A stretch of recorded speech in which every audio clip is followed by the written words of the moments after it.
Well, hey YouTube, welcome back my friends once again to Whiskey 3 Charlie Tango, W3CT, your good old friend Jack.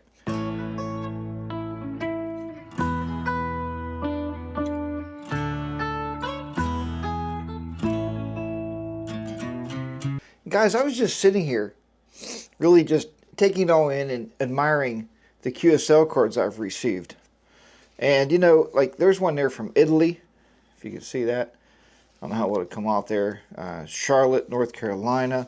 Here's one I'm really, I'm proud of them all, don't get me wrong, but I recently contacted the DXpedition and I sent a QSL card and I received a QSL card. And it was actually on 30 meters on CW. So back in, looks like February. So, you know, and the reason for this video, the thumbnail always gives it away in the title, but looking at these QSL cards and knowing the QSL cards I had in the past, you guys know I started in amateur radio back in 1990, and I had stacks and stacks. These things were covering my walls, QSL cards. And I was very much always very pleased to receive a QSL card in the mail. It's just, you know, not even so much, I guess, an interesting way, and I know times have changed, and we're going to talk about that, but not so much even, I'm just making sure this camera's catching me here. Okay, go on, camera. There we go. So, not so much even just, you know, getting the card. We did POTA, says he was operating an ICOM 7300 with 100 watts with an end-fed half wave. Pretty much the same radio I have at home here. Here's one from KC3 KJQ. I don't know if any of you guys watch the channel or not, but, you know. So, QSL was a big thing back in the 90s when I got into radio, and it's been a big thing for decades before that. I remember my uncle, K3KKG, I'd go down in his basement. He'd have these QSL cards hanging all over his walls from places he talked all over the world. And it was always just so cool to see that, you know. And I used to have a world map up too, and I would pin every place I would talk, and I used to have strings like to map, like, oh, the distance, you know, pretty much what the reverse beacon does now, right? Puts the little marks on there where you've talked and how far you communicated. But yeah, it's just always nice to receive a QSL card, and I think the problem today is it's not as cheap to send those as what it used to be back in the 90s or even before that. So, when I got back into ham radio, which was last March, okay, you guys should know that by now because I just hit that 1 kilo and did that video. Thanks everybody out there for watching that video, and I really, really appreciate you checking it out and saying all the thanks and or the congratulations for doing the 1K. And I know a lot of you out there make 1K on your POTA activations, but that was a really big deal. And it's also a big deal when you receive QSL cards. Now, again, I know, being that times have changed, the digital age, the digital revolution, guys, I'm a computer guy. The digital revolution is here, and everybody wants to do everything digitally. You don't really need a QSL card anymore to send a message. If you go on QRZ, and if you log in, you can, there's a little area where it says hover over this area, and it will reveal the person's email address. You can simply email them, say, hey, thank you for the contact. QSL cards are huge to me in CW, especially CW. Now, I know sideband is huge also, guys. FT8, I don't know if this would mean anything or matter. And I don't know. That's totally up to you, whatever mode you're operating on. But I say CW because usually the conversations are either short, and I've been doing a lot of rag chews. And we're going to do a video on rag chewing because the disturbing comment that I got one time on a video about rag chew, we'll talk about that another time. But it just gives a little bit more personal touch to that CW conversation where you get a QSL card, and that QSL card, you know, on the back it'll say, hey, Jack, thanks for the, you know, the contact. It was nice talking to you, and this is something, maybe a little bit more detail. And I know you can email the person, but it doesn't have this personal touch. So, and it's funny because when I was first buying my new QSL cards, I lost the other ones years ago. I told my wife, I said, you know, it's weird. I used to buy 100 cards. There would be places on in books. We used to buy them out of magazines. There was no online sales. We'd buy them out of magazines, different ham outlet magazines, or there'd be people advertising in these different ham radio magazines. And you could buy 100 or 200 cards for 10 or 15 bucks, right? That's not the case anymore. I'm looking, I said, man, they want like $40, $50 for 100 cards. She's like, just buy them. It's your hobby. It's what you do. And, people were starting to send me QSL cards, and I didn't have anything to send back. And that's a whole nother situation, right? If you're going to receive QSL cards, have a QSL card to send back. I get these messages now where you have a new e-QSL, okay? Like the e-greeting cards, our kids like to use the e-invitations, Oh, I invited all you to the party on Facebook with an e-invitation.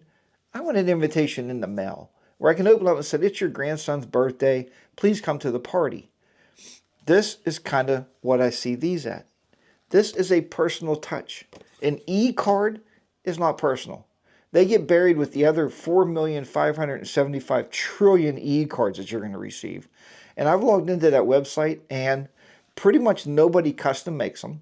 They're all pretty much standard. Even mine is on there. I didn't upload anything or put anything on the e-card. It's just standard. And they all look very generic. And there's just nothing to touch. There's nothing to hold, okay? And I know, these, again, are not cheap, but look how pretty some of these are, and look at the personalization this guy put on this card. Look at this. There's a lot of personal touch on this card, and there's a beautiful message on the back.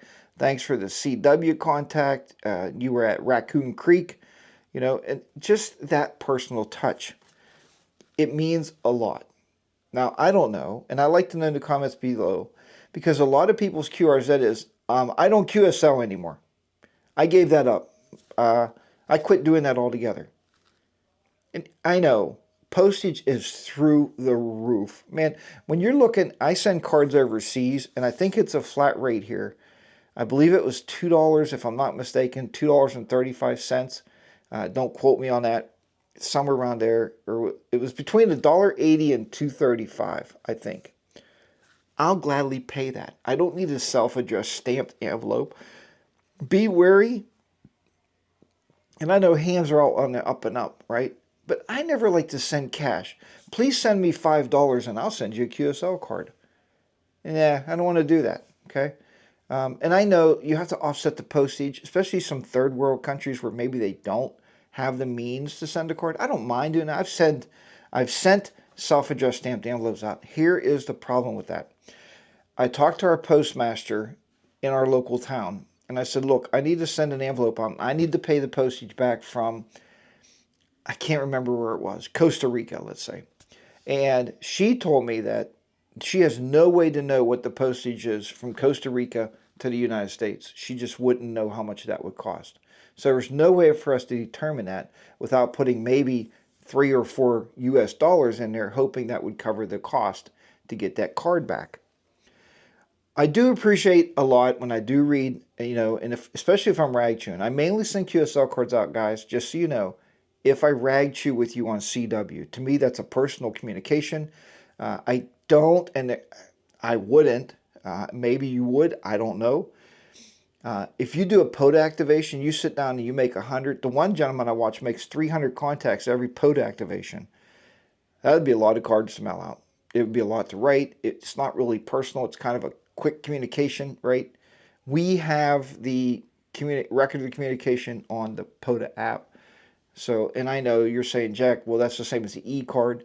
Again, e-cards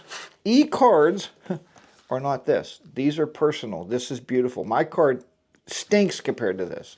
I bought the standard cards. I didn't bring one over here. It's just a standard Pennsylvania card with the Pennsylvania map. At the time, it was the best thing I could find. I think I bought 100 of those. And I'm not the graphic art guy, so I don't really know what I could put on there. So maybe later on I'll change that and put something new on there. So anyway, even when we were on vacation, we send, and it's kind of weird, but we send postcards to our grandkids. From any place we visit, we like to mail them a postcard. Because the grandkids are all small. Their age is like 1, 2, 3, and 8. okay? And we have two grandkids that are even 13 and 15. Kids don't get to receive mail that much, so we mail them postcards. Now, here's the thing about a postcard. Remember the day you could buy a special stamp that would go on a postcard, and it would be much cheaper just to mail the postcard itself?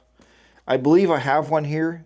I think this one actually has postage on the back, where he used this as a postcard, but he paid the exact same price as if he would have put this in an envelope and sent it. I do mail all mine in envelopes just because I don't trust the postage service to keep them nice and crisp, right? But if you want to mail them, just put the stamp on the back. You can mail like a postcard, but it's no cheaper, okay? So yeah, postage is going up. I do mail some overseas conversations, again, if it's a rag chew. Sometimes if it's like the one I showed you was a DXpedition, and they were doing cards, and I thought, well, I'm getting my card in so I can get one back. And they sent that thing back to me within like a week I had it, which was really cool. But I understand why you may not send QSL cards. But is QSL cards dead? Is it something that's just going away? I mean, luckily for me, it's still here a little bit. A lot of guys, like I said, it says right on there, do not QSL me. I do not QSL card. EQSL only, or worldwide logbook only, or whatever. And if that's what fits your fancy, fine.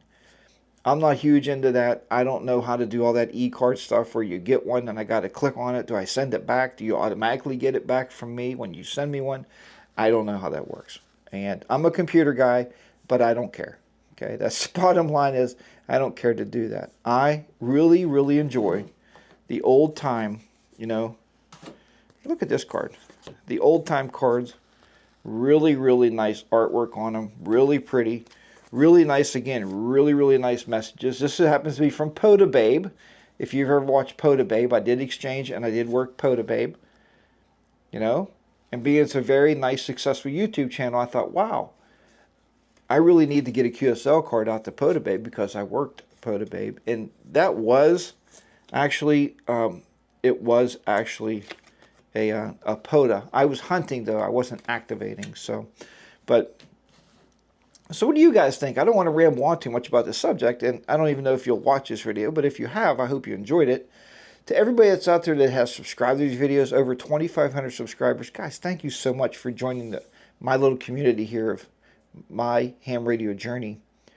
And, I've never realized that it would blow up like it has.